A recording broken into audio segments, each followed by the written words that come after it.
Bonjour et bienvenue dans Vivre après, le podcast qui vous accompagne pour faire face aux ruptures de vie. Un programme soutenu par l'OCIRP et le groupe IMA. Je m'appelle Sarah Dumont, je suis journaliste et accompagnée d'experts, nous allons parler sans tabou du deuil, d'accidents, de longues maladies et de leur impact sur nos vies personnelles et professionnelles. Bonjour Élodie Singal. Bonjour. Vous êtes psychologue et vous avez fait de l'accompagnement des séparations une de vos spécialités. Nous allons donc aborder ensemble le sujet du divorce et de la séparation de conjoints. À l'heure actuelle, un couple sur 3 divorce et ils sont 1 sur 2 à Paris. Se séparer est presque devenu banal et ce n'est pas pour autant devenu facile de faire face à cette rupture de vie. Nous allons donc consacrer 2 épisodes à la séparation avec vous. À travers le premier, nous aborderons la question de la séparation sans enfant et dans l'autre, celle du divorce avec enfant qui n'engendre pas les mêmes problématiques. Alors la première question que j'avais envie de vous poser, c'est qu'est-ce qui vous a donné envie de vous spécialiser dans la séparation ? En fait, comme tout le monde, je fais partie des 1 sur 3 ou des 2 sur 3 qui se sont séparés ou qui ont dû vivre une séparation. Il y a à peu près une vingtaine d'années, j'étais avec un homme qui était en instance de divorce et à ce moment-là, je me suis rendu compte que, en tout cas pour la notion de divorce, c'était pas le même traitement pour les hommes que pour les femmes et ça m'a beaucoup préoccupée. Donc, je me suis intéressée à cette problématique en allant vers la situation des hommes et des papas dans la séparation. Et j'en ai fait ma spécialité à ce moment-là. Et quelles sont aujourd'hui les causes principales de séparation que vous observez pour des couples sans enfants, justement ? Évidemment, on va commencer par parler du malamour ou du désamour. Tout ce qui est derrière n'est qu'une excuse. Que l'on parle de l'adultère, que l'on parle des problèmes de dysfonctionnement du couple, des valeurs qui ont changé, en réalité, c'est le désamour qui est en cause. Quand on se sépare, on a tendance à chercher une explication à pourquoi on a envie de se séparer et on cherche l'explication qui peut être la plus évidente. On va retrouver des femmes qui vont dire « Rappelle-toi, il y a 10 ans, t'es arrivée avec une demi-heure de retard à mon accouchement. » On va trouver des femmes ou des hommes qui vont dire « Tu m'as trompée il y a 3 ans. » C'est rarement directement l'adultère ou un dysfonctionnement qui est la cause du divorce. Parce que tant qu'on s'aime, on se bat et on espère. Donc pour moi, il y a une seule et unique cause, c'est le désamour, avec des excuses derrière que l'on cherche pour trouver une explication. Les hommes et les femmes réagissent-ils de la même façon face à la séparation ? En général, oui. Parce qu'en fait, ce qui va déterminer la manière de réagir à une séparation, c'est comment on vit cette séparation et les éléments de cette séparation. Que ce soit un homme ou une femme, si on se sépare, je disais par exemple pour adultère, on est dans la trahison et la blessure et on a une volonté de se réparer, parfois en faisant aussi mal à l'autre. Hommes et femmes vont faire la même chose. Si je suis quelqu'un de plutôt dans le consensus et dans l'envie de bien faire, je vais me séparer de la même manière, homme ou femme. Moi, j'ai pas vu de distinction dans les couples sans enfants de la manière d'aborder la séparation. Et alors, le divorce pour faute, si stigmatisant, est désormais minoritaire, mais le divorce par consentement mutuel, 15 jours sans réflexion, sans juge, peut être à l'origine de crises, peut-être plus larvées, mais pas moins explosives dans le temps. Est-ce que ça permet aux conjoints de s'exprimer suffisamment sur les causes du divorce ? Est-ce que ça permet le dialogue ? Alors, ça, c'est un peu une croyance que l'on a que le divorce par consentement mutuel se fait en 15 jours, parce que en réalité, il se fait plutôt en 3 mois. Ensuite, prendre la décision de se séparer, avec ou sans divorce, c'est rarement quelque chose qu'on fait en 1 seconde ou en 15 jours. C'est quelque chose qui était larvé, sur lequel on a réfléchi. Il y a souvent dans un couple beaucoup de discussions avant, beaucoup de réflexions sur est-ce qu'on se sépare ou pas, beaucoup de conflits autour de cette question ou autour de j'aurais besoin que tu fasses ceci, tu n'es pas assez cela, etc.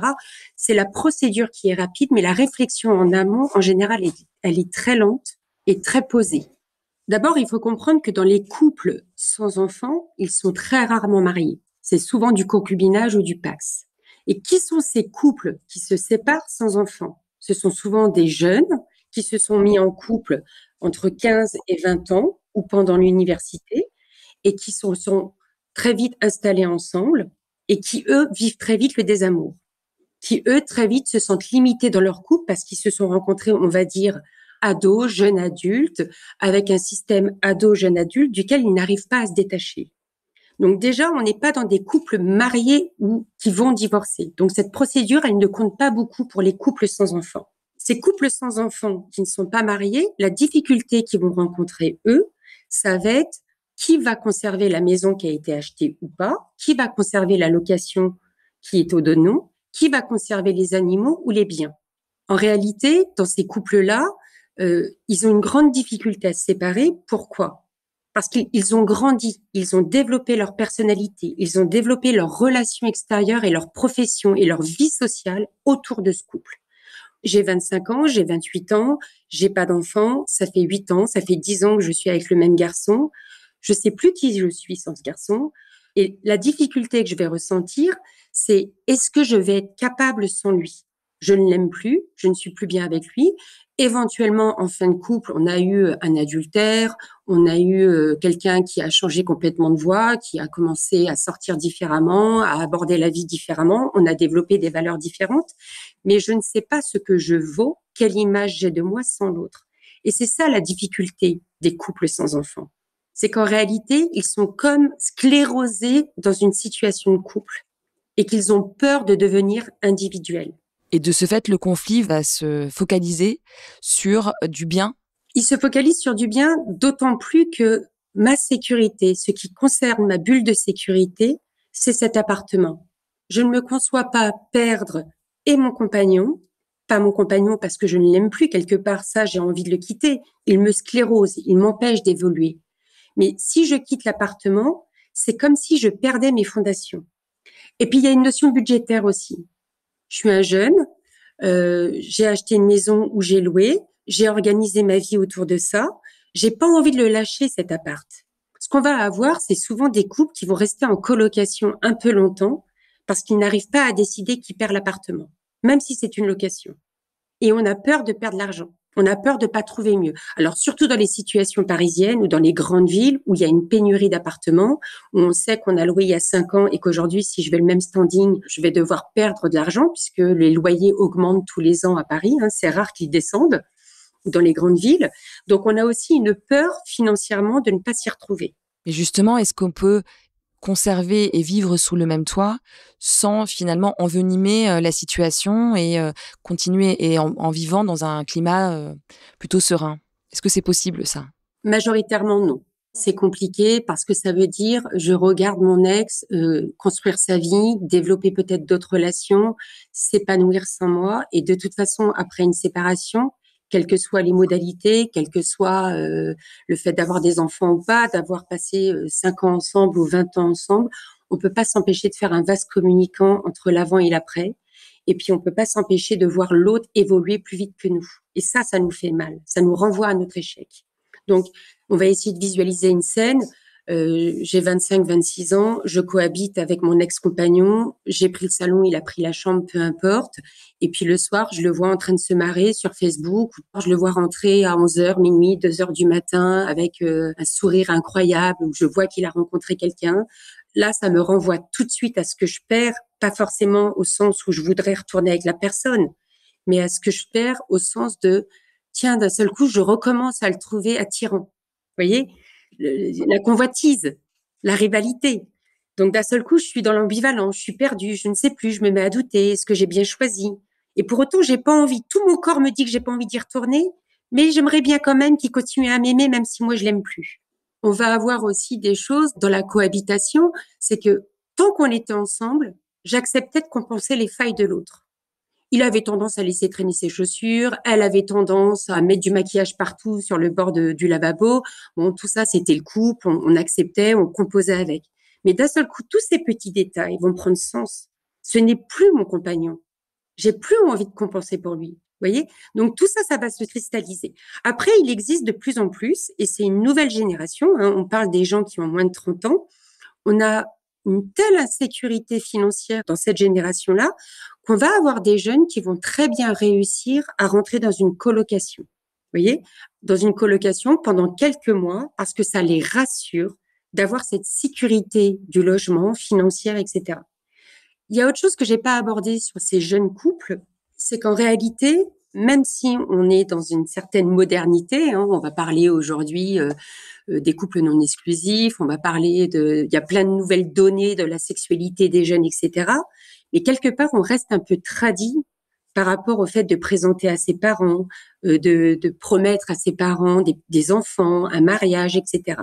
Et ce qui rend difficile aussi la séparation chez ces jeunes-là, c'est l'image qu'on va renvoyer à nos parents. C'est comme si on avait fait une promesse et qu'on avait donné de la certitude à nos parents qu'on était sur les rails, et là, on va les décevoir. Donc, parfois, on préfère la cohabitation pour pouvoir cacher à ses parents qu'on est en train de grandir. Et alors, quelles règles on peut mettre en place justement pour que les choses se passent bien en colocation avec une personne dont on se sépare? D'abord, je conseille à personne de rester en colocation parce que c'est s'emprisonner dans un système qui donne l'impression d'être une zone de confort, mais en réalité, c'est une zone de confort nocive.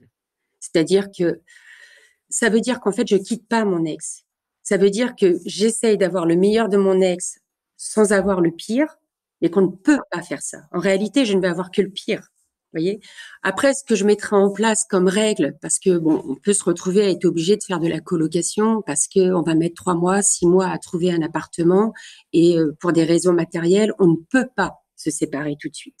Ce que je conseille à chacun, c'est d'établir des règles de sortie et de pudeur et de décence. Je ne sors pas n'importe comment. Si j'ai rencontré quelqu'un, je suis extrêmement secret et pudique. Je n'expose pas ma vie privée. On coupe tous les liens sur les réseaux sociaux.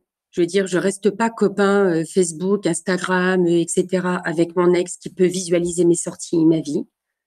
On met en place des règles de ménage et on s'y tient. On met en place un budget ensemble ou séparément. En fait, on met en place des règles comme si on était des vrais colocs. On fait rupture avec le système précédent. On a l'impression en vous écoutant que la séparation, le divorce sans enfant, ne concerne que les jeunes. Il n'y a pas de couples qui n'ont pas d'enfants et qui se séparent sur le tard? C'est une telle minorité. C'est vraiment une minorité. Il y a un pourcentage infime de couples adultes, enfin, qui ont 20 ans ou 10 ans ou qui se sont rencontrés à 30 ans et qui se séparent à 40 ans sans enfants. En fait, c'est presque une aberration dans la société. Moi, j'en ai pas rencontré, j'en ai pas vu des patients comme ça. J'ai vu beaucoup de patients, beaucoup de jeunes qui justement, entre 25 et 30 ans, se séparent après une longue relation et qui ont des vraies difficultés à avancer. Parce qu'encore une fois, je me suis construit sur la base de mon ex, je me suis construit sur l'image qu'on avait tous les deux adolescents. Faut essayer de visualiser un jeune, mais même des gens au-delà de 30 ans, 40 ans, 50 ans, qui n'ont pas d'enfants et qui se séparent, c'est réellement une minorité. Et on va retrouver les mêmes choses de toute façon. Enfin, encore une fois, j'en ai pas rencontré, mais je vois pas pourquoi on ne rencontrerait pas les mêmes choses. J'ai 48 ans, disons que ça fait 15 ans que je suis avec le même compagnon, je n'ai pas d'enfant, mes parents se sont installés là-dedans, se sont projetés avec moi là-dedans, mes amis se sont construits autour de tout cela, j'ai construit ma vie autour de ce couple sans enfant. Si je dois perdre mon compagnon, je me retrouve dans la même problématique que si j'étais jeune.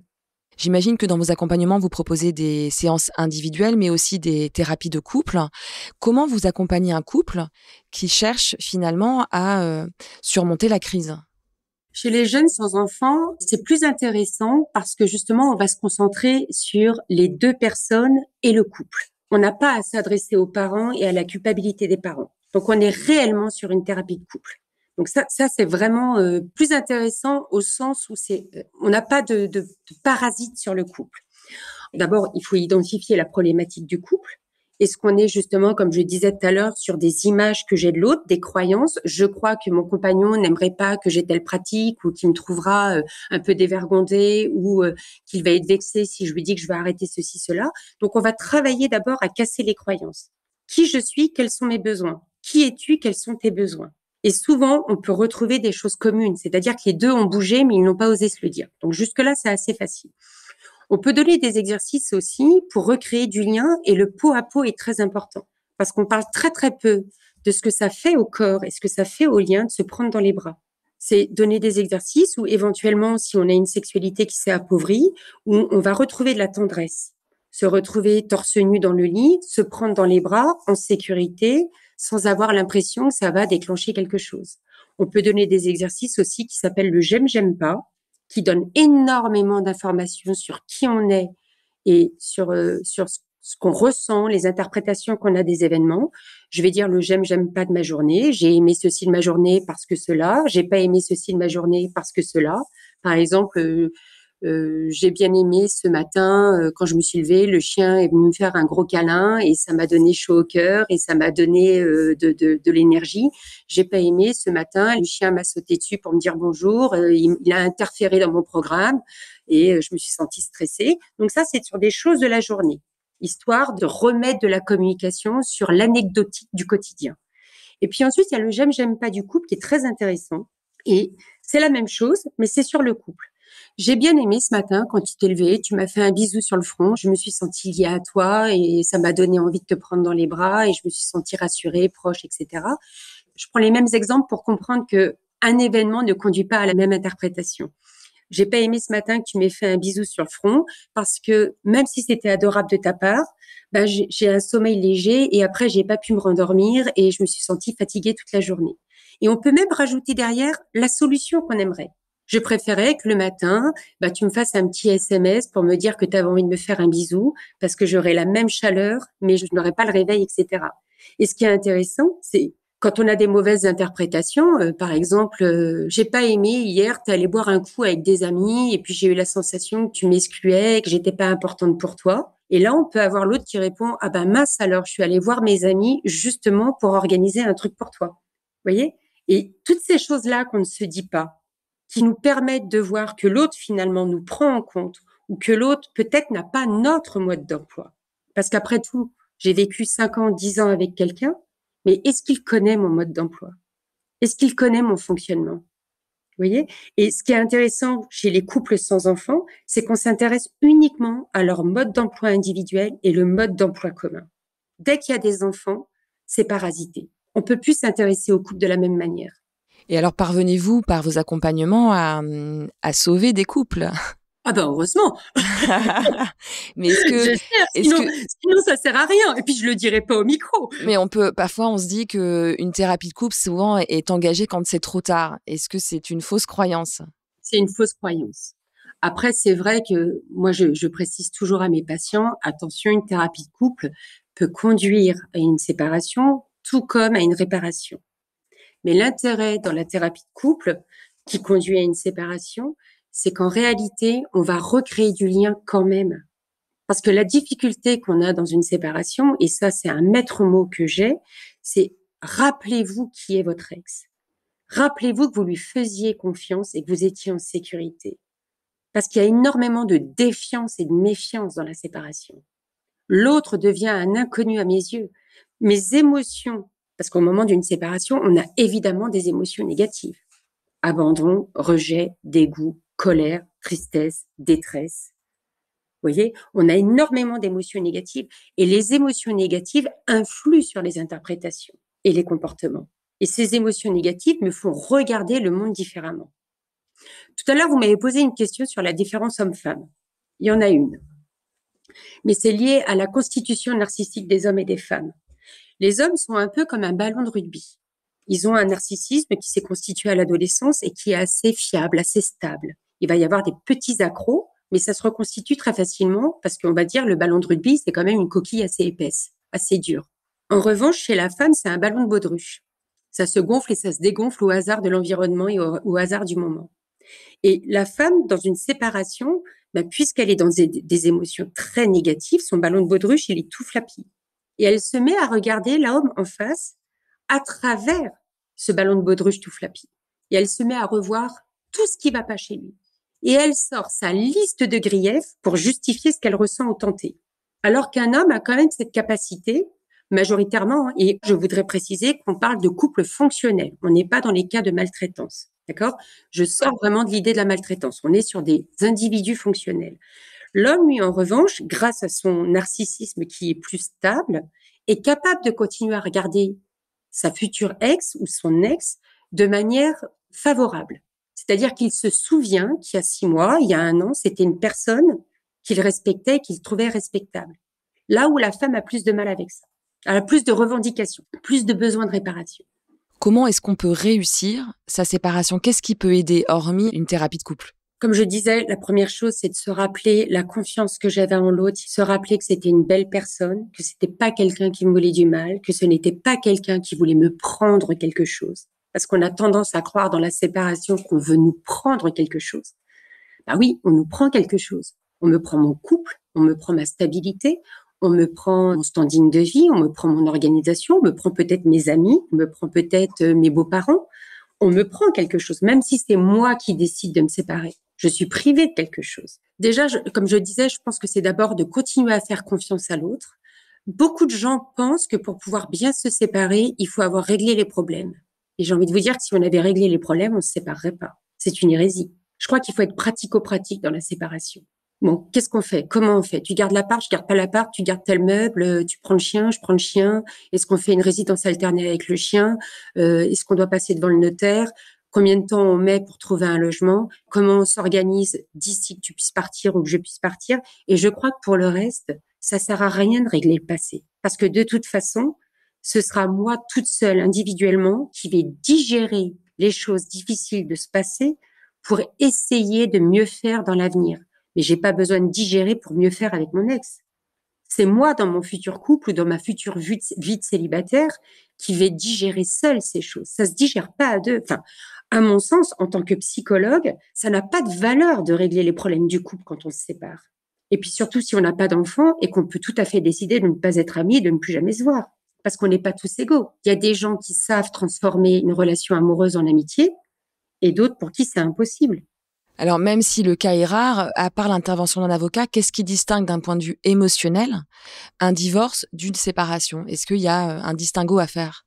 Ah oui, ouais, il y a un vrai distinguo. Je me sépare de quelqu'un, ça peut être rapide, et après, je le gère comme je le peux, seul. Dans un divorce, on est encore bloqué l'un avec l'autre par la procédure. Et la procédure est une vraie pression. La procédure est perçue comme quelque chose d'injuste. D'abord, ça coûte cher. Et ça, on n'y avait pas pensé quand on s'est marié, puisqu'on pense pas au divorce quand on se marie, surtout la première fois. Deuxième mariage, ils y penseront, mais pas au premier. Ensuite, si on a acquis une maison ou des biens, eh ben, on se retrouve à passer devant le notaire. Le notaire, ça peut être très long. On peut avoir des conflits notariaux. Je veux dire, on est peut-être arrivé avec un contrat notarial qui semble stable. Et puis finalement, 10 ans après, on va considérer qu'on a payé plus ou que ça a été payé autrement. Et on peut avoir une procédure qui est longue. On peut se sentir spolié pendant la procédure. Si on a été marié pendant 5, 7, 8, 10 ans, il peut y avoir une prestation compensatoire. Disons que je gagne 4 000 € par mois et que mon compagnon gagne 1 000 € par mois, je lui devrais une prestation compensatoire pour lui permettre le même standing de vie. Donc, bien sûr qu'il y a d'autres enjeux et des enjeux qui sont lourds parce que quand on se marie, on ne pense pas à cette prestation compensatoire. Mais quand on se sépare, et d'autant plus quand on est quitté, on doit payer l'autre pour être quitté. Sentiment d'injustice et puis de spoliation. La spoliation, justement, c'est quand on vous prend quelque chose par la force ou la duperie. Et dans un divorce où il y a une prestation compensatoire, bon, c'est souvent l'homme qui la paye, puisque ce sont encore les hommes qui ont un meilleur métier avec un meilleur salaire. Donc, ce sont souvent les hommes qui la payent. Et là, c'est horrible pour eux. Ça n'a pas de sens, ça n'a pas de compréhension. Parce que j'ai régulièrement ce discours, mais elle a choisi de ne pas faire d'études, elle a choisi de ne pas travailler à 100%. Je vois pas pourquoi je paierais une prestation compensatoire à une personne qui choisit de travailler à 50% ou à 80% ou qui n'a pas fait d'études. Ce n'est pas normal. Pendant le couple, ça l'était, puisqu'on était dans l'amour, on était dans une structure commune, etc. Mais au moment de la séparation, pour l'homme, c'est du vol. Et pour les rares femmes qui ont cette situation, c'est la même chose. Alors, comment on peut faire? Il y a aussi des changements qui suivent une rupture, c'est la perte d'une vie commune, d'amis communs. Comment les choses s'organisent le plus souvent? Qu'est-ce que vous pouvez observer? Il y a une période de vide qui est énorme et une période de réponse émotionnelle négative très, très forte. Les gens ont du mal à accueillir ces émotions négatives. En fait, ils viennent me consulter d'abord pour que je valide que c'est normal. Vraiment. J'ai des émotions négatives, je sais pas quoi en faire, c'est insupportable. Je suis un ascenseur émotionnel. D'abord, moi, je fais beaucoup de psychoéducation. Dans une séparation, on est un ascenseur émotionnel. On se lève un matin, on est bien. Puis on sait pas pourquoi, 2 heures après, on est au fond du trou. Parce qu'on est très sensible à l'environnement, parce qu'on a des pensées parasites, on a des sensations parasites aussi. Hein. Le corps, il en prend un coup. Hein. On a des poussées d'adrénaline dans le ventre parfois, on a de la tachycardie, on a des crises d'angoisse, etc. Et en fait, les individus ont beaucoup de mal à gérer leurs émotions aujourd'hui ou à accepter l'émotion négative. Ben oui, vous allez morfler pendant 6 mois, 1 an, chacun sa vitesse, chacun son rythme. Vous allez morfler avec des émotions négatives. Vous les accueillez. et vous essayez de les duper. C'est-à-dire que faut duper le temps. Le temps est long dans la séparation. Surtout si on a perdu ses amis et qu'on se retrouve un peu isolé. Alors, je conseille des choses simples. Prenez-vous un abonnement au cinéma et allez au cinéma, voir même des films qui ne vous intéressaient pas au départ. Mettez-vous à faire des activités qui vous intéressent pas plus que ça, mais qui vous prennent la tête. Vraiment, faut se prendre la tête au sens premier du terme. Je leur conseille aussi d'aller tout simplement sur les réseaux sociaux pour rencontrer des gens. Ça peut être une pizzeria, ça peut aller faire de la Zumba dans un parc, ça peut être de faire une visite guidée de Paris la nuit. Voilà, on dupe le temps. Et puis, je conseille très rapidement d'aller sur les sites de rencontres. Pas forcément pour rencontrer quelqu'un, pas forcément pour redécouvrir une nouvelle vie amoureuse, mais tout simplement pour aller constater qu'on est bankable, tout simplement pour constater que, ben voilà, j'ai passé 10 ans avec quelqu'un, j'ai 30 ans, je sais plus faire. Est-ce que je vais être à la hauteur du prochain? Est-ce que je vais savoir draguer? Comment on fait pour draguer aujourd'hui d'ailleurs? C'est quoi la séduction? Parce qu'on est à nouveau un enfant après une séparation, on est comme un enfant inexpérimenté. Donc, je leur conseille d'aller sur les sites de rencontres juste pour jouer à la rencontre et découvrir qu'en fait, il n'y a pas de méthode, il n'y a pas de mode, qu'une rencontre, c'est deux individus et que ce sera systématiquement différent. Donc, prendre confiance en soi par l'action. Et reprendre confiance en la vie quelque part. Bah, ça se fait tout seul, ça. Ça, c'est le principe du deuil. Le temps fait. J'ai rarement vu des gens qui étaient suicidaires ou qui étaient vraiment au fond du trou après une séparation. Parce qu'on s'accroche toujours, on a toujours des choses dans l'environnement qui maintiennent. Ça peut être le travail, ça peut être l'animal. Ah, pour les personnes célibataires qui sont assez isolées, je conseille aussi de prendre un animal. Alors, quand on est à Paris, on prend un chat parce que le chien, c'est compliqué. Mais sinon, de prendre un animal. Parce que l'animal, c'est la même sensation que le peau à peau. C'est l'hormone de l'attachement qui s'active, l'ocytocine, voilà. Donc, c'est plein de petites choses comme ça, des petits détails, des petites activités, enfin, des petites choses qui raccrochent à la vie. Et surtout, quand on a un bon réseau de soutien, on va vers son réseau de soutien. En fait, dans les séparations, le plus dur, c'est quand on a perdu son réseau de soutien. Les amis ont pris parti pour l'autre ou ont choisi l'autre. J'ai perdu, ou même moi, j'ai dû déménager. Je suis plus dans la même ville et j'ai plus d'amis et je redémarre tout. L'isolement et la solitude est très dur dans les cas de séparation. Après, je vous dirais les choses que tout le monde sait dans les séparations. Il peut y avoir des choses de l'enfance qui se rejouent. Mes propres parents sont séparés. J'ai un profil abandonnique, donc l'abandon ici se réactive. Toutes ces choses-là peuvent se réactiver. Et en tant que thérapeute, évidemment qu'on travaille aussi sur la réactivation des problématiques anciennes.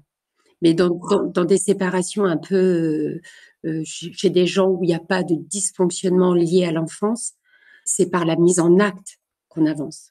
On observe aussi dans certaines séparations des personnes qui vont se sentir tout d'un coup reboostées, comme libérées et finalement ressentir une forme d'euphorie.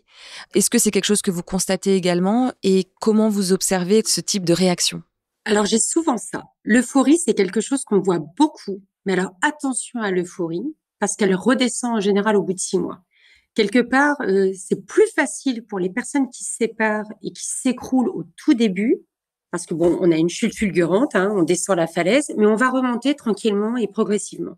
Les gens qui sont dans l'euphorie, ils ont plein d'envie. D'un seul coup, ils vont vouloir sortir tout le temps, ils vont vouloir draguer, ils vont vouloir faire 10 000 activités. Ils ont une énergie incroyable, une joie de vivre incroyable, mais ça redescend d'un seul coup. Et cette euphorie, elle est liée à la sensation de libération. C'est-à-dire que souvent, dans le couple précédent, et ça ne veut pas dire que la personne était possessive, autoritaire, l'empêchait de vivre, mais il y avait une sensation d'oppression dans ce couple. C'est-à-dire que je sentais que je transformais ma personnalité pour convenir à l'autre. L'autre n'en est pas forcément responsable. Contraignant cette personnalité, au moment de la séparation, je sens que je peux être à nouveau moi et je m'en régale. Et puis je veux noyer mon chagrin aussi. Mais c'est une période qui est géniale. Les gens en ont un super souvenir, mais ils se cassent la figure après. C'est-à-dire que la dégringolade, elle apparaît 6 mois après. Donc, il faut s'en méfier de cette période. Il faut s'en méfier. On peut pas s'en empêcher. De toute façon, on n'en a pas le contrôle. Mais si elle arrive 6 mois après, ça veut dire que là, on entame son deuil. Et c'est normal. Pour conclure, Élodie, est-ce qu'il y a une phrase ou un mantra que vous aimeriez partager avec nos auditeurs? Je conclue souvent la thérapie en leur disant, pour l'instant, vous avez mal, mais je vous fais une promesse. C'est qu'à un moment, cette séparation aura du sens et que vous trouverez mieux. Pas que la personne sera mieux, mais vous aurez la sensation que votre prochaine relation, elle est meilleure. Et je vous fais la promesse que vous serez heureux. Si ce podcast vous a plu, n'hésitez pas à en parler autour de vous et à consulter plus d'informations sur vivreaprès.fr. le site qui aide à faire face aux ruptures de vie.